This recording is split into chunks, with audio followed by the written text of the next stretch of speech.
একজন মানুষ যার ভয়ে 3টি রাজ্যের সরকার কাঁপত, যার নাম শুনলেই জঙ্গলের পশুরাও থেমে যেত।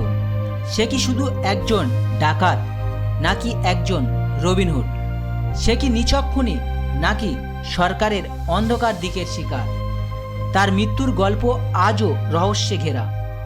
সে বেঁচে থাকলে হয়তো অনেক গোপন কথা ফাঁস হয়ে যেত।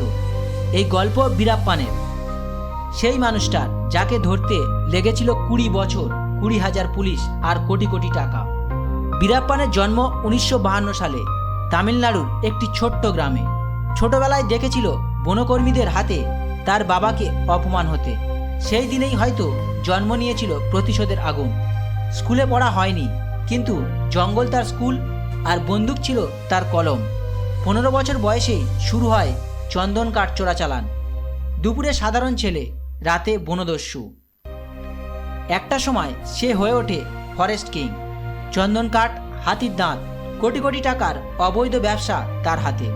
সে জানতো জঙ্গলের প্রতিটা গাছ, প্রতিটা পথ, প্রতিটা নদী। আর তাই পুলিশ যতবার অভিযান চালিয়েছে ততবার ব্যর্থ হয়েছে। লোকে মুখে শোনা যায় বীরাপ্পান গরিবদের টাকা দিত, তাদের বাঁচাতো পুলিশের হাত থেকে। কেউ কেউ বলে সে ছিল রবিনহুড, আবার কেউ কেউ বলে নির্মম খুনি। তাহলে আসল বীরাপ্পান কে? একজন বীর, নাকি এক রক্তপিপাসু দানব?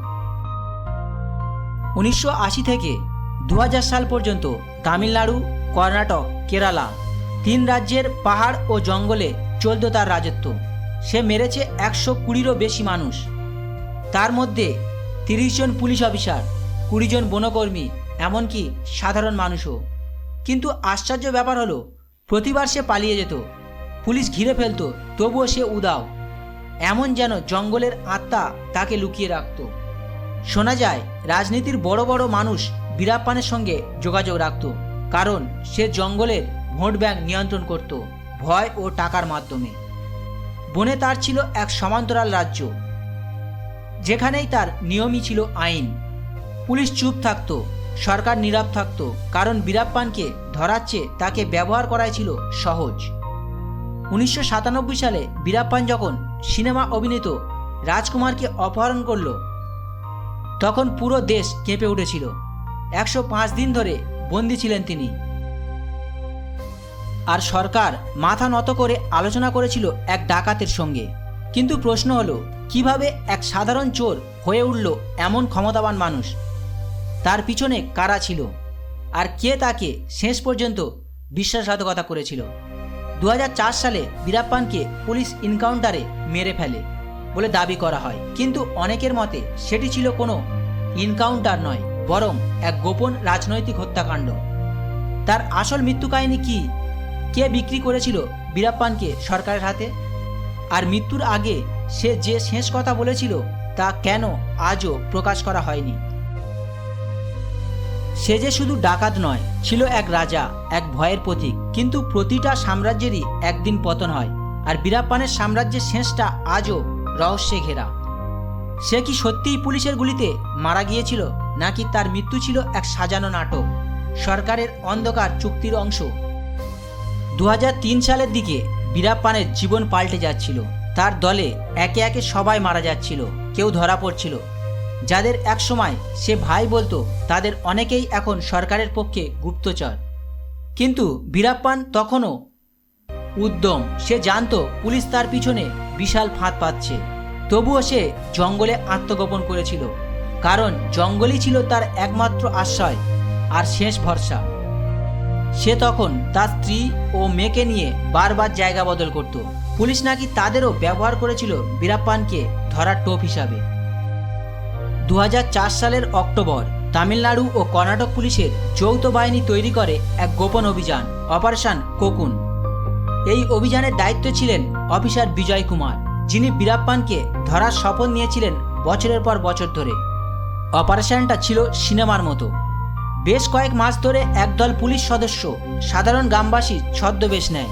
তারা গ্রামের বাজারে মিশে যায়, স্থানীয়দের মতো কথা বলে, খাবার খায়, এমনকি বীরাপ্পানের দলের লোকেদের সঙ্গে বন্ধুত্বও করে।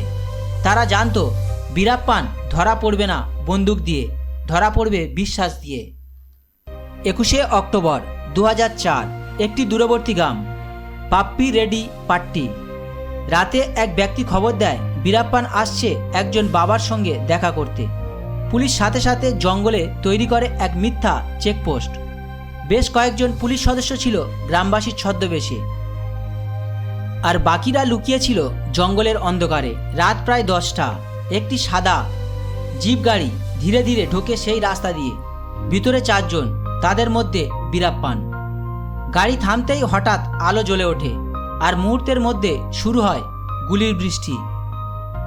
পুলিশ দাবি করে তারা আত্মরক্ষার্থে গুলি চালায়, আর সেখানেই মারা যায় বীরাপ্পান, ভারতের সবচেয়ে ভয়ঙ্কর ডাকাত। কিন্তু এখান থেকেই শুরু হয় রহস্য। বীরাপ্পানের দেহে গুলির দাগ ছিল, কিন্তু খুব অদ্ভুতভাবে। কেউ বলে এত কাছ থেকে গুলি চালালে শরীর ছিন্নভিন্ন হওয়ার কথা, কিন্তু তার মুখ প্রায় অক্ষত ছিল। অনেকে বলেন বীরাপ্পানকে আগেই ধরা হয়েছিল, তারপর তাকে মেরে সাজানো হয় এনকাউন্টারের গল্প। আরও আশ্চর্যের ব্যাপার, তার মৃত্যুর পর কোনো পোস্টমর্টম রিপোর্ট প্রকাশ করা হয়নি জনগণের সামনে। পুলিশ বলেছিল গোপনীয় কারণে, কিন্তু কি সেই গোপন কারণ? কেন সরকার তার মৃত্যুর সত্য লুকিয়ে রাখল? বীরাপ্পানের মৃত্যুর কয়েক সপ্তাহ পরেই বেশ কিছু রাজনীতিবিদ ও উচ্চপদস্থ অফিসারের নাম উঠে আসে সংবাদপত্রে, যাদের সঙ্গে নাকি বীরাপ্পানের ব্যবসায়িক সম্পর্ক ছিল। অনেকে বলেন বীরাপ্পান সরকারের জন্য বিপজ্জনক হয়ে উঠেছিল, কারণ সে অনেক বড় বড় নাম জানত, যারা তার কাছ থেকে চন্দন কাঠ আর হাতির দাঁত কিনত। তাই হয়তো তাকে জীবিত রাখা সরকারের জন্য ঝুঁকির ছিল। তাহলে কি বীরাপ্পানকে চুপ করিয়ে দেওয়া হয়েছিল? একজন ডাকাত নয়, বরং এক গোপন সাক্ষীকে মেরে ফেলা হয়েছিল। আজও দক্ষিণ ভারতের জঙ্গলে বীরাপ্পানের গল্প বেঁচে থাকে। স্থানীয় গ্রামবাসীরা বলেন রাতের বেলা যখন বাতাস বইতে থাকে, বনের ভিতরে শোনা যায় এক বাঁশির শব্দ, যে বাঁশি দিয়ে সে এক সময় বনজন্তু আর মানুষকে ভয় দেখাতো। কেউ বলে বীরাপ্পান ছিল এক রাক্ষস, আবার কেউ বলে সে ছিল সরকারের অত্যাচারের বিরুদ্ধে লড়াই করা এক বিদ্রোহী। তার মৃত্যুর পর বহু বছর কেটে গেছে, কিন্তু আজও বীরাপ্পানের নাম শুনলেই মানুষের ভয়, কৌতূহল আর বিস্ময়ে তাকিয়ে থাকে। তার জীবন প্রমাণ করে মানুষ যখন অন্যায়ের বিরুদ্ধে অস্ত্র তুলে নেয়, তখন সে নায়ক না অপরাধী সেই সীমারেখা হারিয়ে যায়। সে মারা গেছে, কিন্তু তার গল্প এখনও জঙ্গলে বেঁচে আছে। সে হলো বীরাপ্পান, ভারতের শেষ বনরাজা।